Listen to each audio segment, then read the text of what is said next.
আসসালামু আলাইকুম ওরহমতুল্লাহি ওবরাকাতু। সম্মানিত দর্শক মণ্ডলী, আশা করি আল্লাহ পাক রব্বুল আলামিনের অশেষ মেহেরবানিতে ভালো আছেন। তো আজ আপনাদের আমি একটা অঙ্কর সাথে পরিচয় করিয়ে দেব। হয়তো আপনারা অঙ্ক করেন এবং অনেকে অঙ্ক করাচ্ছেন, তবে জানি না এই টেকনিকটার সাথে আপনারা পরিচিত কিনা। আসুন আজ নতুন একটা টেকনিকের সাথে আপনাদের পরিচয় করিয়ে দিই। দেখেন, এই একটা যোগ অঙ্ক বসিয়েছি, 35 যোগ 23। তো এই অঙ্কটা আমরা কীভাবে করব? তো এই অঙ্কটা করার জন্য আমাদের সর্বপ্রথম কত আছে? এখানে 3। এই জন্য আমরা 3 কর আঙুলের 3 কর গুনব, 1 2 3।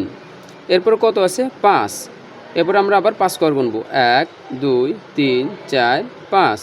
এখন দেখতে হবে আমাদের কয় কর হয়েছে।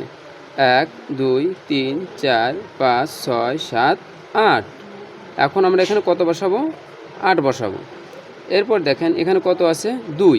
তাহলে 1 2। এরপর কত আছে? 3 1 2 3। এখন মোট কত হয়েছে? কয়টা কর হয়েছে এখানে এটা গুনতে হবে। 1 2 3 4 5। কত হয়েছে? 5। তো আমরা এখানে কত বসাবো? 5। তো এই নিয়মটা আপনাদের কাছে কেমন লেগেছে অবশ্যই জানিয়ে যাবেন। এই নিয়মটার সাথে কি আপনি আগে পরিচিত কিনা এটা অবশ্যই কমেন্টে জানিয়ে যাবেন যদি পরিচিত হয়ে থাকেন। আর যদি আজ নতুন শিখে থাকেন তাও কমেন্টে জানিয়ে যাবেন যে এটার সাথে নতুন আপনি পরিচিত। আর এই বিষয়ে আপনাদের মন্তব্য কি, এই অঙ্কটা কি আসলে সঠিক হয়েছে কিনা করানো, এই নিয়মটা কি আসলে আদৌ সঠিক কিনা এটা অবশ্যই জানিয়ে যাবেন। তো আজকের অঙ্ক এই পর্যন্ত। আসসালামু আলাইকুম ওরহমতুল্লাহি ওবরাকাতুহু।